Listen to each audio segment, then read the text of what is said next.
Hi hello ಎಲ್ಲರಿಗೂ ನಮಸ್ಕಾರ. Welcome back to my YouTube channel ಕನ್ನಡತಿಯ ಕಥಾಸುಧೆ. ಇದು ಕತೆಗಳ ಕಟ್ಟೆ. ಕತೆ ಇಷ್ಟ ಆದರೆ ಲೈಕ್ ಮಾಡಿ, ಕಮೆಂಟ್ ಮಾಡಿ, ಬೇರೆಯವ್ರಿಗೂ ಶೇರ್ ಮಾಡಿ. ಅವರು ಕತೆಗಳನ್ನು ಕೇಳಿ ಆನಂದಿಸಲಿ ಅಲ್ವಾ. ಅದೃಷ್ಟ ದೇವತೆ ಭಾಗ 9. ಬೈಕ್ ವೇಗವಾಗಿ ಹೋಗುವಾಗ ಅವಳಿಗೆ ಅರಿವಿಲ್ಲದ ಅವನ ಭುಜ ಹಿಡಿದ್ಲು ಸಮ್ಮು. ಅವನ ಮೈಯಲ್ಲಿ ವಿದ್ಯುತ್ ಸಂಚಾರ ಆದ ಅನುಭವ. ಅವಳು ಹೇಳಿದ ರಸ್ತೆಯ ಬಳಿ ಬಂದು ಬೈಕ್ ನಿಲ್ಲಿಸಿದ. ಅವಳು ಮಾತ್ರ ಅವನ ಈ ಹೊಸ ರೂಪ ನೋಡುತ್ತಾ ಮೈ ಮರೆತು ಬಿಟ್ಟಿದ್ದಾಳೆ. ಲೇ ಅರ್ಧ, ನನಗೊಂದು ಡೌಟ್ ಕಣೆ ಎಂದ ಜಗ್ಗು ದಾಟಿ ಮಧ್ಯದಲ್ಲೇ.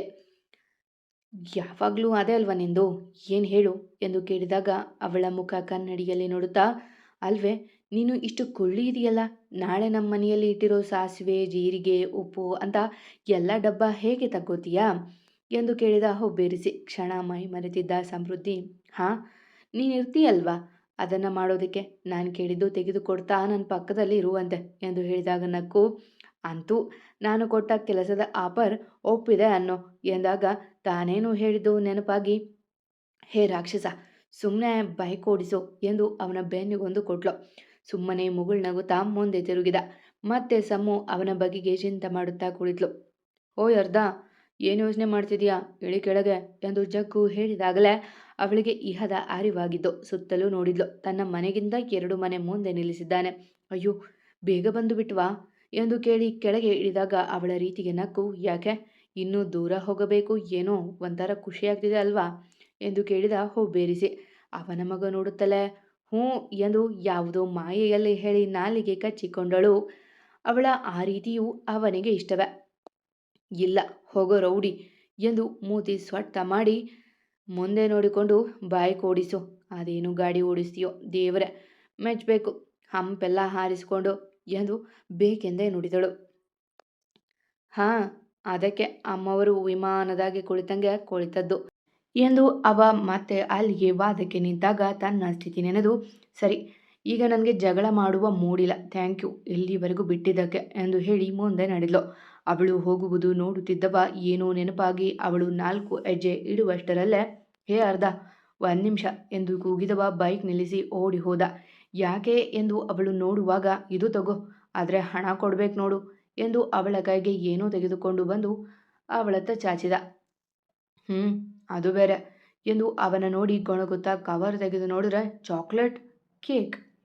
ಈಗಂತೂ ಅವಳಿಗೆ ಪರಮಾಶ್ಚರ್ಯ, ಇಂಥ ರೌಡಿಗೆ ಇದೆಲ್ಲ ಗೊತ್ತೇ, ಅಮ್ಮನಿಗೆ ಇಷ್ಟೆಲ್ಲ ಸೇವೆ ಮಾಡುವನೆ ಎಂದು ಅನುಮಾನ ಬಂದು ಅವನ ನೋಡಿ, ಸರಿಯಾಗಿ ಹೇಳು ರಾಕ್ಷಸ, ನಿನಗೆ ಲವ್ವರ್ ಗಿವ್ವರ್ ಇದ್ದಾಳ ಹೇಗೆ, ಅವಳಿಗೆ ಹೀಗೆ ಕೊಡಿಸಿ ನೈಸ್ ಮಾಡ್ತಿದ್ಯಾ ಎಂದು ಕೇಳಿದಳು ಅನುಮಾನದಿಂದ.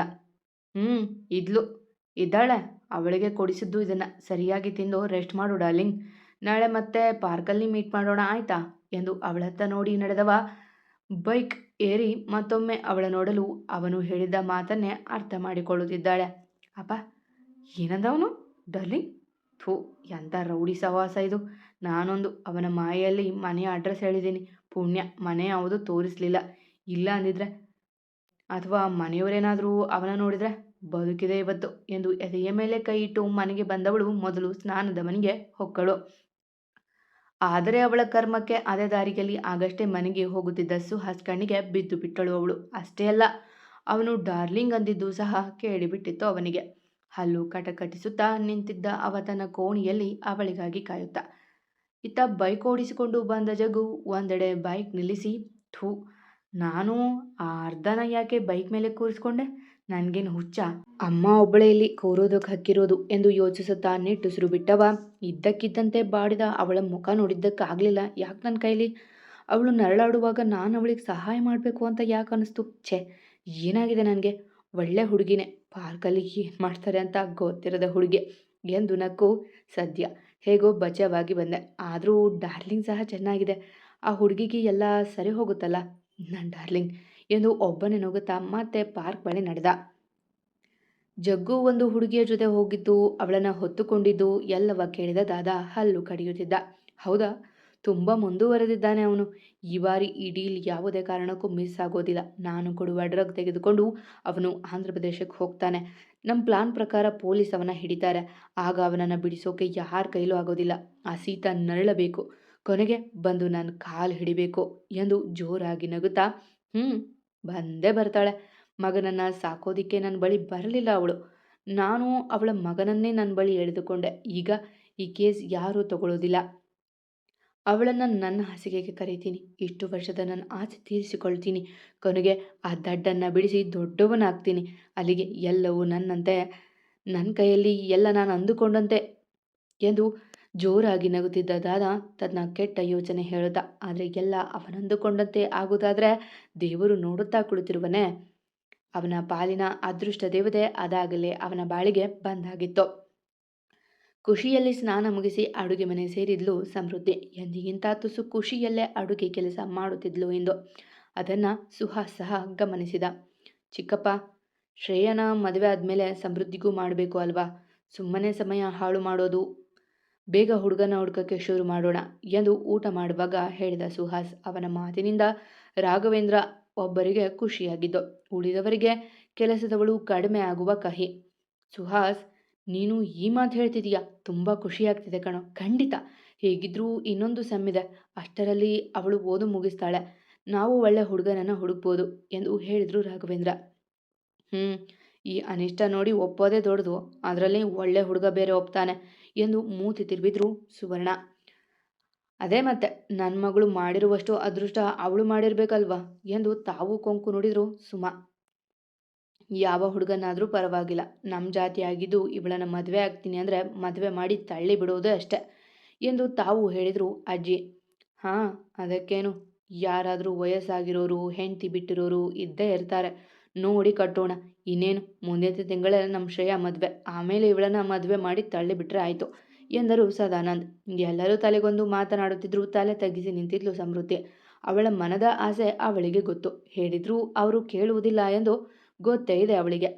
ಹಾಂ, ಅವಳು ಈ ಮನೆ ಬಿಟ್ಟು ತೊಲಗಿದ ಮೇಲೆ ನಿನ್ನ ಮದುವೆ. ಈಗಂತೂ ಸಾಲು ಸಾಲು ಮದುವೆ ಇದ್ದಾವೆ ನಮ್ಮ ಮನೆಯಲ್ಲಿ. ಸೃಷ್ಟಿ ಬರುವವರೆಗೂ ತೊಂದರೆ ಇಲ್ಲ. ಆಮೇಲೆ ನಮ್ಮ ಸಿದ್ದು ಇನ್ನೂ ಓದಬೇಕು, 5-6 ವರ್ಷ ಬೇಕು ಎಂದು ಸುಮಾ ಹೇಳಿದರು.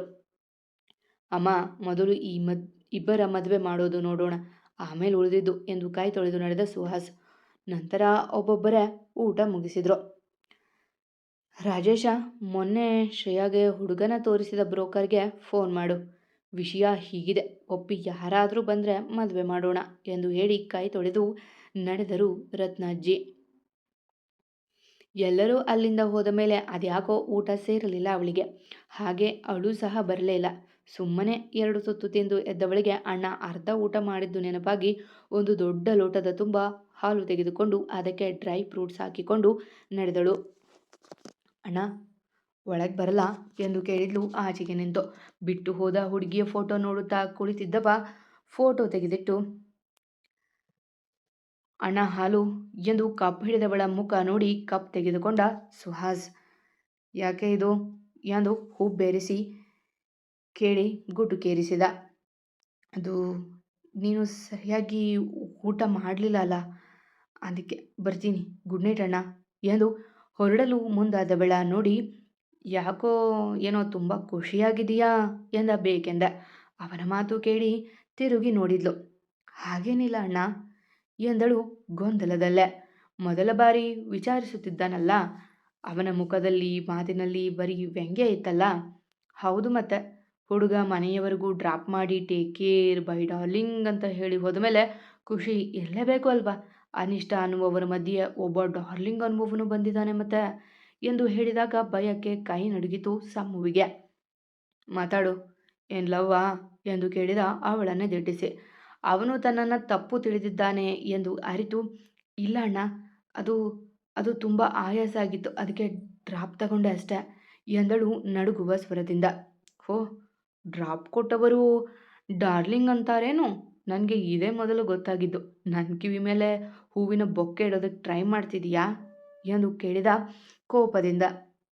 ಇಲ್ಲ ಅಣ್ಣ, ನಿಜವಾಗಿಯೂ ಆ ರೀತಿ ಏನಿಲ್ಲ. ಅವ್ರು ಯಾರು ಅಂತ ನನಗೆ ಗೊತ್ತಿಲ್ಲ. ನನ್ನ ಬಗ್ಗೆ ತಪ್ಪಾಗಿ ತಿಳಿಬೇಡ ಅಣ್ಣ ಎಂದು ಕೇಳಿದಾಗ ಖಾಲಿ ಕಪ್ ಅವಳ ಕೈಗೆ ಕುಕ್ಕಿ, ನಾನು ಪ್ರೀತಿ ಮಾಡಿದವನು, ಮಾಡ್ತಾ ಇರುವವನು. ಏನಾಗ್ತಿದೆ, ಏನಾಗಿದೆ, ಲವ್ವರ್ ಜೊತೆ ಹೇಗಿರ್ತಾರೆ, ಗೊತ್ತಿಲ್ಲದೆ ಇರುವವರ ಜೊತೆ ಹೇಗಿರ್ತಾರೆ ಅಂತ ನನಗೆ ಹೇಳೋಕೆ ಬರಬೇಡ ಎಂದು ಕೋಪದಿಂದ ಹೇಳಿ, ನಾನು ನೋಡ್ತೀನಿ ಅದೇಗೆ ನೀನು ಅವನನ್ನು ಮದುವೆ ಆಗ್ತೀಯಾ ಅಂತ. ನಾನು ಪ್ರೀತಿ ಮಾಡಿದವಳನ್ನ ದೂರ ಮಾಡಿ ನೀನು ಖುಷಿಯಾಗಿರೋಕೆ ಟ್ರೈ ಮಾಡ್ತೀಯಾ? ಅದೆಂದಿಗೂ ಆಗೋದಿಲ್ಲ ಎಂದು ಹಲ್ಲು ಕಡಿದು ನೋಡ್ತಿರು ಹೇಗೆ ಅವನನ್ನು ಬೇರೆ ಮಾಡ್ತೀನಿ ಅಂತ. ಅದಕ್ಕೆ ಬೇಕು ಅಂತಾನೆ ನಾನು ಮದುವೆ ವಿಷಯ ತೆಗೆದಿದ್ದು. ಆದಷ್ಟು ಬೇಗ ನಿನ್ನ ಮದುವೆ ಮಾಡಿ ಇಲ್ಲಿಂದ ಆಚೆ ಹಾಕ್ತೀನಿ. ಆಗ ಗೊತ್ತಾಗುತ್ತೆ ನಿನಗೆ ಪ್ರೀತಿ ಮಾಡಿದವರಿಂದ ದೂರ ಮಾಡಿದರೆ ಎಷ್ಟು ನೋವಾಗುತ್ತೆ ಅಂತ ಎಂದು ಹೇಳಿದಾಗ ಇನ್ನೇನು ಹೇಳಿದರೂ ಅವನು ನಂಬನು ಎಂದು ತಿಳಿದು ನಿನ್ನಿಷ್ಟ ಅಣ್ಣ ಎಂದು ಹೇಳಿ ಅಲ್ಲಿಂದ ಹೊರಟುಗಳು ಮತ್ತೆ ಹಿಂದೆ ನೋಡಿ, ನನಗೆ ಈಗಾಗಲೇ ಗೊತ್ತಾಗಿದೆ ಅಣ್ಣ. ನಾನು ಪ್ರೀತಿ ಮಾಡುವ ಅಣ್ಣನನ್ನು ದೂರ ಮಾಡಿದಾಗ ಆಗುವ ನೋವು ತುಂಬಾ ಅನುಭವಿಸ್ತಾ ಇದ್ದೀನಿ. ಹೊಸದಾಗೇನಿಲ್ಲ, ಇಲ್ಲಿ ಬೇಯ್ತಾ ಇದ್ದೀನಿ. ಮದುವೆ ಆಗಿ ಹೋದರೆ ಗಂಡನ ಮನೆಯಲ್ಲಿ ಸುಟ್ಟು ಹೋಗ್ತೀನಷ್ಟೆ. ಆದರೆ ಒಂದು ನೆಮ್ಮದಿ ಅಂದರೆ ನಿಮ್ಮ ಕಣ್ಣಿಗೆ ಪದೇ ಪದೇ ಬಿದ್ದು ನಿಮ್ಮ ದಿನ ಹಾಳು ಮಾಡೋದಿಲ್ಲ ಅಷ್ಟೆ ಎಂದು ಹೇಳಿ ಕಣ್ಣೊರೆಸಿಕೊಂಡು ಅಲ್ಲಿಂದ ನಡೆದಳು. ಅಣ್ಣ ನನ್ನ ಯಾವತ್ತೂ ಕ್ಷಮಿಸೋದಿಲ್ವಾ ಎಂದು ಹಾಸಿಗೆ ಮೇಲೆ ಕುಳಿತು ಬಿಕ್ಕುತ್ತಿದ್ದವಳ ಕಣ್ಣಿಗೆ ಜಗನ್ ಕೊಟ್ಟಿದ್ದ ಕೇಕ್, ಚಾಕ್ಲೇಟ್ ಕಾಣಿಸಿತು. ಮೆಲ್ಲಗೆ ಅದನ್ನು ಕೈಗೆತ್ತಿಕೊಂಡು, ನೀನು ಯಾರೋ ಗೊತ್ತಿಲ್ಲ, ಆದರೆ ತುಂಬ ಸಹಾಯ ಮಾಡಿದೆ ಇವತ್ತು. ಹಾಗೆ ನಿನ್ನಿಂದ ಬೇಸರ ಸಹ ಆಗಿದೆ. ಆದರೆ ಏನು ಮಾಡೋದು, ನನಗೆ ತಿನ್ನುವ ಆಹಾರ ವೇಸ್ಟ್ ಮಾಡೋಕ್ಕಿಷ್ಟ ಇಲ್ಲ ಎಂದು ಎಲ್ಲವನ್ನ ತಿಂದು ಮುಗಿಸಿದ್ಲು. ಅತ್ತ ಮಲಗಿದ ಜಗನ್ ಆಗಾಗ ತನ್ನ ತೋಳುಗಳ ನೋಡಿಕೊಳ್ಳುತ್ತಿದ್ದ. ಈ ಅರ್ಧ ಯಾಕೆ ನನ್ನ ಮಲಗೋದಕ್ಕೆ ಬಿಡ್ತಿಲ್ಲ? ತುಂಬ ಹತ್ತಿರದಿಂದ ಅವಳ ಮುಖ ನೋಡಿದ್ದಕ್ಕೇನಾದರೂ ಆಯ್ತಾ? ಮೊದಲೇ ಲತ್ತೆ ಅವಳು, ಈಗ ನನ್ನಿದ್ದನ್ನು ಕಿತ್ತುಕೊಂಡು ಬಿಡ್ಲಾ? ಛೇ ಎಂದು ಮಲಗಿದ್ದಲ್ಲಿಯೇ ಅತ್ತಿತ್ತ ಹೊರಳಾಡಿದ. ಅವಳ ನಂಬರ್ ಆದರೂ ಇದ್ದಿದ್ರೆ ಕಾಲ್ ಮಾಡಿ ತಲೆ ತಿನ್ಬೋದಿತ್ತು. ಹೌದು, ಅವಳ ಹೆಸರೇನು ಎಂದು ತಲೆ ಕೆರೆದುಕೊಂಡ. ಅವಳು ಹೇಳಿದ ಹೆಸರು ನೆನಪಾಗಲಿಲ್ಲ. ಅವಳ ಹೆಸರೇ ಗೊತ್ತಿಲ್ಲ ನನಗೆ. ಅಯ್ಯೋ ದುರ್ವಿಧಿಯ ಎಂದು ನಕ್ಕವ. ಅಂತೂ ಇಂತೂ ನನ್ನ ಹಾಳು ಮಾಡಿಬಿಟ್ಲು. ಎಷ್ಟು ನೆಮ್ಮದಿಯಾಗಿ ಹಾಸಿಗೆಗೆ ತಲೆ ಕೊಟ್ಟಿದ್ದೆ ನಿದ್ದೆ ಬರ್ತಾ ಇತ್ತು. ಈಗ ನೋಡಿದ್ರೆ ಎಂದು ತಲೆ ಕೆಡವಿಕೊಂಡು ಮಗ್ಗಲು ಬದಲಿಸಿದವ, ಕೆಲಸ ಬೇಕು ಅಂತ ಹೇಳ್ತಿದ್ಲು. ನಾನೇ ರೌಡಿ, ಇನ್ನು ಅವಳಿಗೆ ಯಾವ ಕೆಲಸ ಅಂತ ಹೇಳಲಿ ಎಂದು ಮತ್ತೆ ಯೋಚಿಸುತ್ತಾ ಮಲಗಿದವನಿಗೆ ಏನೋ ಹೊಳೆದಿತ್ತು. ತಕ್ಷಣ ಮೇಲೆದ್ದು, ಹೌದು, ಆ ಕೆಲಸ ಅವಳಿಗೆ ಸರಿ. ನಾಳೆ ಅವಳು ಸಿಕ್ಕರೆ ಹೇಳಿ ಬಿಡಬೇಕು ಎಂದು ಎದೆಯ ಮೇಲೆ ಕೈ ಇಟ್ಟಾಗ ನೆಮ್ಮದಿಯ ನಿದ್ರೆ ಆವರಿಸಿತು ಅವನಿಗೆ. ಮಾರನೇ ದಿನ ಎಂದಿನಂತೆ ಜಿಗುಪ್ಸೆಯಿಂದ ಎದ್ದು ಸಹಜವಾಗಿ ಇದ್ದಳು ಸಮೃದ್ಧಿ. ಮದುವೆ ಮಾತುಕತೆ ಆಗಿದೆ ಎಂಬ ಯೋಚನೆ ಇಲ್ಲ ಅವಳಿಗೆ. ನಿಜವಾಗಿಯೂ ಪ್ರೀತಿ ಮಾಡಿದರೆ ತಾನೇ ಹೆದರಲು. ಇವತ್ತು ಆ ಕರಡಿ ಮುಖ ಕಾಣುತ್ತೇನೋ, ಅವನು ಸಿಕ್ಕರೆ ಮಾತನಾಡಿಸಬೇಡ ಅಂತ ಹೇಳಬೇಕು ಎಂದು ಗೊಣಗುತ್ತಾ ಹೋಗಿ ಅನ್ಯ ಮನಸ್ಸಿನಲ್ಲಿಯೇ ಕ್ಲಾಸ್ ಎಲ್ಲ ಮುಗಿಸಿದ್ಲು. ಇಂದು ಒಬ್ಬ ಲೆಕ್ಚರ್ ಕಡಿಮೆ ಇದ್ದ ಕಾರಣ ಬಹು ಬೇಗನೆ ಕ್ಲಾಸ್ ಮುಗಿದಿತ್ತು. ಅಲ್ಲಿಂದ ಹಾಗೆ ನಡೆದು ಬರುತ್ತಿದ್ಲು. ಹೇ ಸಮೃದ್ಧಿ, ಬಾ ಪಾನಿಪುರಿ ತಿನ್ನೋಣ. ಹೇಗಿದ್ರೂ ಒಂದು ಕ್ಲಾಸ್ ಬೇಗ ಬಿಟ್ಟಿದೆ ಅಲ್ವಾ, ಮನೆಯಲ್ಲಿ ಗೊತ್ತಾಗೋದಿಲ್ಲ ಎಂದು ಅವಳ ಗೆಳತಿ ಶೀಲಾ ಕರೆದ್ಲು. ಬೇಡ ಕಣೆ, ಸ್ವಲ್ಪ ಹೊಟ್ಟೆ ಸರಿಯಿಲ್ಲ ಅದಕ್ಕೆ ಎಂದು ನಿರಾಕರಿಸಿದ್ಲು ಸಮೃದ್ಧಿ. ಪಾಪ ಅವಳ ಬಳಿ ಅಷ್ಟೊಂದು ಹಣ ಇಲ್ಲ. ಈಗ ಹಣ ಉಳಿಸುವ ಹುಚ್ಚು ಬೇರೆ ಇದೆ. ಸರಿ, ನಿನ್ನಿಷ್ಟ ಎಂದು ಅವಳ ಗೆಳತಿ ನಡೆದಾಗ ಸುಮ್ಮನೆ ದಾರಿಯಲ್ಲಿ ಹೆಜ್ಜೆ ಹಾಕಿದಳು ಸಮೃದ್ಧಿ. ಇತ್ತ ಯಾವುದೋ ಒಂದು ಅಂಗಡಿಗೆ ವಸೂಲಿ ಮಾಡಲು ಬಂದಿದ್ದ ಜಗನ್ ಆಗಷ್ಟೇ ಹಣ ತೆಗೆದುಕೊಂಡು ಬಾ ಅಲ್ಲಿಯೇ ತಿನ್ನುತ್ತಾ ನಿಂತಿದ್ದ.